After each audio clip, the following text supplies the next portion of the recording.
Assalamualaikum warahmatullahi wabarakatuh. Yang saya hormati Ibu Umi Kulsum selaku dosen pengampu mata kuliah bimbingan dan konseling serta teman-temanku yang berbahagia.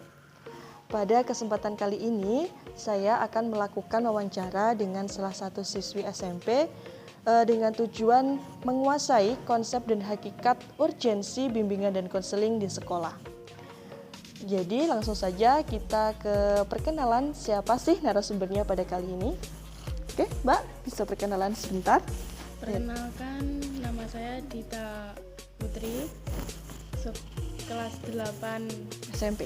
SMP. Oke, jadi narasumber kita kali ini adalah bernama Mbak Dita Putri. Dia kelas 8 SMP. Nah, sebelumnya saya mau tanya, di sekolahnya ada BK ya, Mbak? Guru Ada. BK ada ya kan? Oke, good. Jadi yang pertama sebenarnya mau tanyakan itu apa sih yang tersirat atau yang terpikirkan ketika Mbak Dita itu dengar kata-kata BK, bimbingan konseling, apa yang terpikirkan gitu? Menurut saya kata yang berhubungan dengan BK itu adalah tata tertib, kedisiplinan, dan siswa yang bermasalah. Oke, jadi ada 3 kata, yaitu tata tertib, kedisiplinan, dan siswa yang bermasalah. Nah, kalau dikaitkan dari ketiga kata yang sudah Mbak Dita sebutkan tadi ya, apa sih BK itu atau bimbingan konseling itu jadinya apa? BK-nya itu apa? Kalau dari penjelasan guru saya, BK itu kan terdiri dari 2 kata, Ya, bimbingan dan konseling. bimbingan dan konseling. Nah, kalau bimbingan tuh lebih ke arah ke arahan buat siswa yang bermasalah. Oke. Dan konseling lebih ke interview antara murid dan guru. Oke, jadi kalau lebih spesifik itu yang konselingnya interview antara siswa yang bermasalah itu dengan guru BK-nya. Jadi lebih kayak ke meminta bantuan pemecahan masalah. Oke, bagus. Nah, kalau jadi kita sudah tahu ya pengertian secara umum, maksudnya yang diberikan Mbak Dita itu bimbingan itu lebih mengarah ke bantuan atau arahan, dan konseling itu merupakan proses dari pemecahan masalah antara siswa yang bermasalah itu dengan guru BK-nya. Oke. Nah, kalau biasanya di sekolah Mbak Dita itu guru BK-nya melakukan atau menangani masalah-masalah seperti apa saja? Ya, kayak yang sudah saya sebutkan tadi, Mbak, guru BK di sekolah saya berfokus ke disiplinan dan tata tertib. Biasanya di bidang ini guru BK mengurus anak terlambat dan bolos, terus anak yang bergantem atau berkelahi. Terus kadang kalau upacara lebih ke pengecekan atribut yang tidak lengkap. Terus terkadang kerapian rambut dan sebagainya. Oke. Jadi itu siswanya nanti yang melanggar itu didata gitu ya? Didata terus. Nah, itu biasanya siswanya berganti-ganti atau itu saja? Kalau di sekolah saya tetap saja. Jadi memang ada beberapa oknum siswa yang udah jadi langganan gitu ya? Iya. Oke. Nah, karena itu kan sudah berlangganan dan itu sebelumnya sudah didata ya. Iya. Setelah dari pendataan siswa-siswa itu atau siswa-siswa yang melanggar itu ya, apakah ada tindakan lanjutan dari BK atau mungkin ada sanksi atau tindakan lanjutannya itu seperti apa dari BK-nya sendiri? Pertama akan diberi peringatan. Oke. Jika peringatannya sudah lebih dari 3 kali, dapat panggilan dari sekolah untuk orang tua siswa yang bermasalah. Itu kalau di zaman sekolah saya dulu ya Mbak, itu kan ada sistem poin. Jadi kayak nanti ada siswa yang terlambat itu 1-2 kali itu biasanya masih dimaafkan. Nah, itu di sekolahnya Mbak Dita ada nggak sistem poin-poin seperti itu? Ada. Itu kalau full biasanya kan ada poin 1 sampai 100 itu udah paling banyak 100 kan. Nah, itu ada sanksi apa? Maksudnya apakah nanti bisa dikeluarkan atau skorsing atau Skor. Oh, skorsing. Berarti nggak masuk ada berapa hari gitu memang. Oke.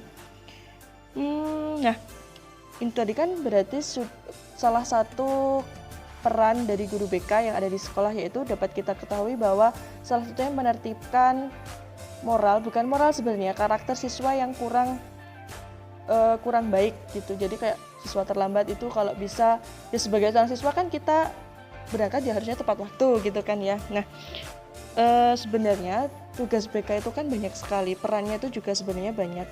Ya meskipun memecahkan masalah, tetapi juga ada beberapa peran-peran lainnya. Nah kalau di sekolahnya Mbak Dita itu sebenarnya selain menertibkan siswa, ada nggak program-program lain yang dibuat oleh guru BK itu sendiri? Program buat guru BK cuman ada hari Kamis di sekolahan saya. Dari materi-materi cuma bisa kayak berkata-kata sama siswa, kayak apa ya, kayak ditanya soal hobi, soal kesukaan, soal cita-cita, dan terkadang guru dan teman-teman dikasih game atau menjelaskan apa yang kita suka dan tidak suka. Oke. Jadi program lainnya itu seperti lebih ke materi ya, pemberian materi gitu kan, mengenai minat dan bakat siswa untuk dikorek lebih lanjut. Oke. Nah, oke, terima kasih. Jadi untuk kesimpulannya yang dapat saya ambil dari beberapa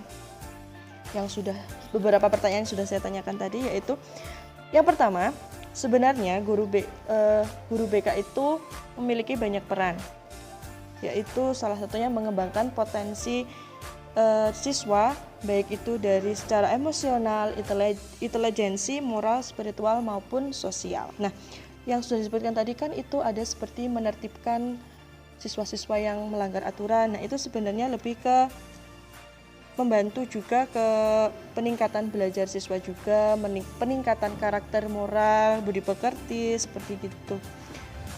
Juga tadi ada seperti pemberian materi, itu sebenarnya juga untuk menggali apa saja sih sebenarnya bakat siswa-siswa ini, kemungkinan minat anak ini itu larinya kemana. Jadi nanti guru itu juga bisa membantu pemilihan mungkin dari sekolah yang akan ditempuh di selanjutnya nanti. Jadi itu sangat membantu juga. Nah biasanya dari siswa-siswa yang bermasalah tadi, atau siswa yang biasanya terlambat, kalau ada yang berantem juga, terus biasanya sebenarnya kan permasalahan siswa itu di sekolah banyak sekali. Nah dari itu biasanya guru BK bisa mengevaluasi dan mencari sebenarnya ada apa sih di siswa ini. Dari hal itu guru BK memiliki peran untuk membantu memecahkan masalah yang dihadapi siswa-siswinya. Kalau dari kita ulang kembali tadi, ada pengertian atau definisi dari bimbingan dan konseling, yaitu kalau secara yang saya dapat simpulkan, yaitu bimbingan itu merupakan proses pemberian bantuan atau arahan kepada seorang siswa sehingga siswa itu mampu menyelesaikan masalahnya sendiri. Sedangkan konseling yaitu adalah suatu situasi atau keadaan, bisa juga disebutkan proses yang terbentuk dari pemecahan masalah antara si siswa tadi dan guru. Jadi kalau konseling ini seperti interview begini, tapi dilakukan secara tatap muka, interview seperti ini, itu dengan tujuan memecahkan masalah siswa itu tadi. Nah, jadi itu tadi yang dapat kita ambil dari beberapa pertanyaan tadi. Saya ucapkan terima kasih Mbak Dita sudah mau direpotkan waktunya. Saya juga mau mengucapkan minta maaf jika ada salah-salah kata. Wassalamualaikum warahmatullahi wabarakatuh.